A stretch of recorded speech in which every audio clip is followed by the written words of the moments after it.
Thanks for joining me on this post-budget discussion. I'm Edward Backhouse, Chartered Financial Planner at Brooks Macdonald. I'm joined today by Sir Steve Webb, ex-Pensions Minister and now partner with Pension Consultants LCP. Thanks for joining us, Steve. Pleasure to be with you, Ed. Lots to talk about. Indeed, and there must have been a great deal of panic on the Labour backbenches this morning when the OBR released the budget document a couple hours early. So what were your immediate thoughts?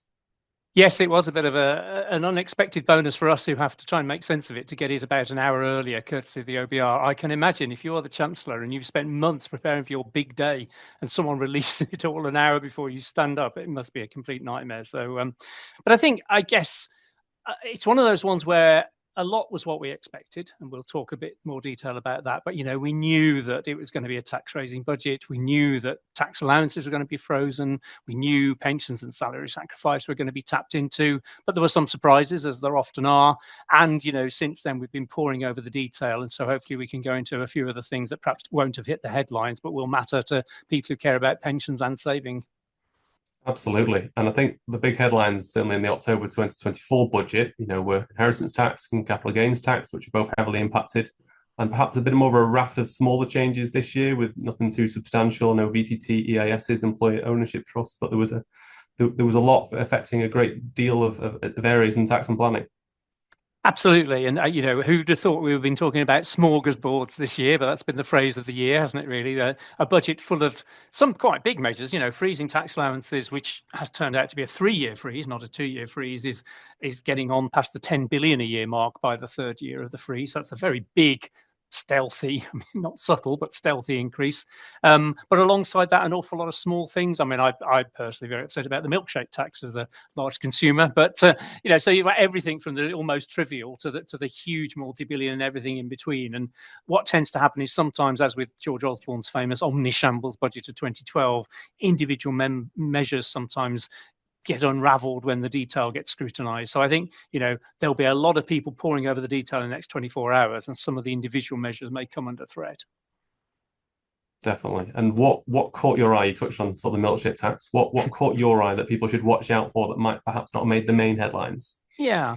So we'll come back to the big picture measures, but I suppose a few things that we didn't expect. One was the 2% increase in the tax rate on savings interest, on dividends, and on property income. And so they're now talking about a property basic rate of tax, which is a new one. So yet more complexity. And one of the hallmarks of, I was an MP in the last Labour government. One of Gordon Brown's favourite things to do was complexification. Just introducing just more complicated stuff. And this budget is no exception to that. So there's a lot of new tax rates, which perhaps we didn't expect. I think in terms of the big picture, what have we seen? So we've seen the salary sacrifice change. So just to run through what that is, it's a change that won't come until 2029. So that's a bit of a surprise. That's a long time for companies and their employees to do something different. So as things stand, if you sacrifice some of your salary to get your company to pay into a pension for you as a national insurance saving mechanism, anything above 2,000 a year of sacrifice salary will in 2029 be subject to NI. But we anticipate lots of companies and workers having conversations with advisors and others saying, well, hang on a minute, we've got 3.5 years to plan for this. How can we effectively avoid this by rearranging our pension arrangements? So I think that will be a very live area. We've got the tax threshold freeze. And I think interesting point for individuals here. If you've always been a basic rate taxpayer, but as the thresholds have been frozen year after year after year, and now you're going to be a higher rate taxpayer for the first time, one upside of all of that is that you're going to be able to claim higher rate relief on your pension contributions. And if you're in a personal pension or what's called a relief at source workplace pension like Nest or something like that, you get your basic rate relief automatically when you pay in, but you don't get your higher rate relief unless you claim it by filing a tax return.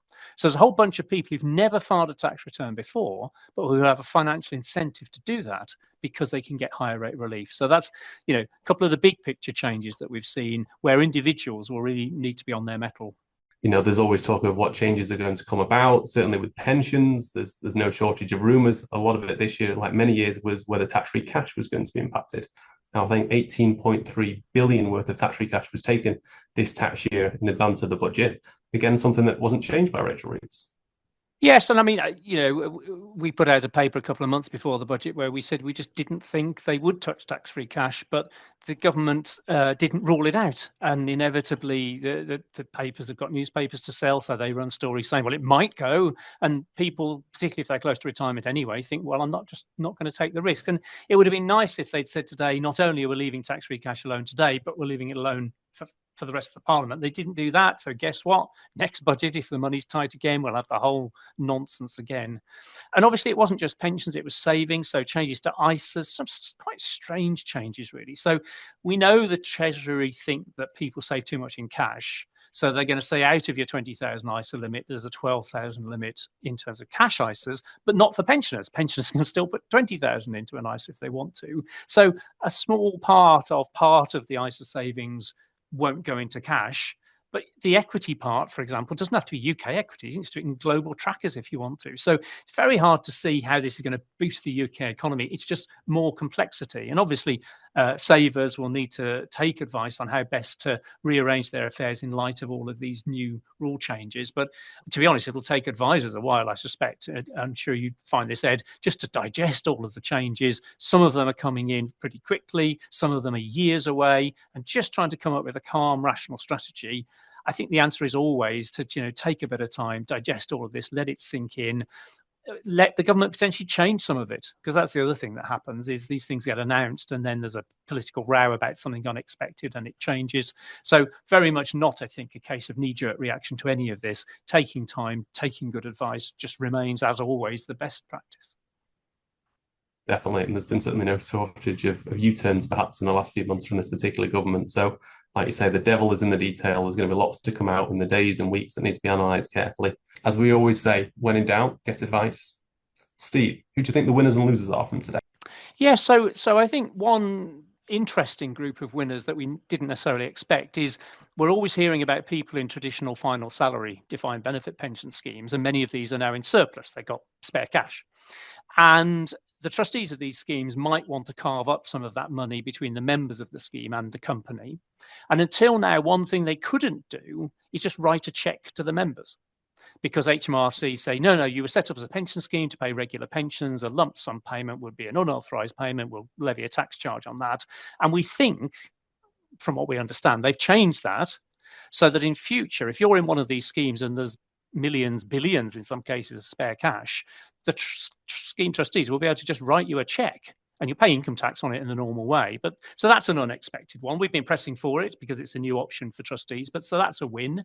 There's a group of people who've had a bit of a bad experience of pensions, who were in defined benefit schemes when their company went bust and there wasn't enough money in the pension scheme to pay all the pensions, so they've ended up in the pension protection fund. And there was a strange rule whereby if they worked for the company before 1997, those years of service, their pension's frozen. So there's no inflation protection. And the government's announced today that in a year or so from now on, people will get inflation protection on that. So some sort of quite detailed, but particularly in the DB world, some gainers there. But most of us, if the Chancellor's raising billions, most of us have got to be losers, for all the headline grabbing, a bit off energy bills, for example, a few pounds here, the freeze on the petrol duty, the consumer friendly things are quite small. Whereas if you're going to raise tens of billions of pounds of extra tax, ultimately, most of us are going to be worse off as a result of the budget. Absolutely. And I think there's very few budgets where no one is completely unscathed. And you can certainly see a column of who perhaps might be better off, but the vast majority of us will be impacted and need to sort of plan accordingly. Absolutely. So, Steve, any final comments? As I say, I think it always pays to just kind of take your time, reflect on all of this. My experience inside government is budgets happen and you plan these budgets, and then the headlines aren't always the ones you planned. And the debate goes off in particular directions you hadn't expected. So what will be really interesting, I've already heard from, as you can imagine, lots of journalists today all picking on different bits of it. It will be interesting to see what gets the traction, where the opposition coalesces, where Labour backbenchers are uncomfortable. Now, Labour backbenchers will be pleased with some of the welfare changes, the abolition of the 2-child limit on benefits. So maybe they'll give her a less hard time as a result. But I think we still, the ink is still very much wet on all of this, and it will take a while just to settle down. And as I say, even yet, some of the budget measures may still be changed. As you rightly said, the government, when it hits opposition, does bend. and their opponents know that. So, regarding anything we've heard today as being final is probably premature. Well, thank you. Well, thank you very much for joining me today, Steve. It's a pleasure. Always good to talk to you. As you say, Steve, there's lots to come out in the days and weeks that needs to be analysed carefully.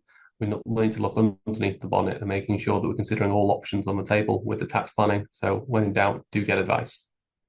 Well, thank you all for listening today.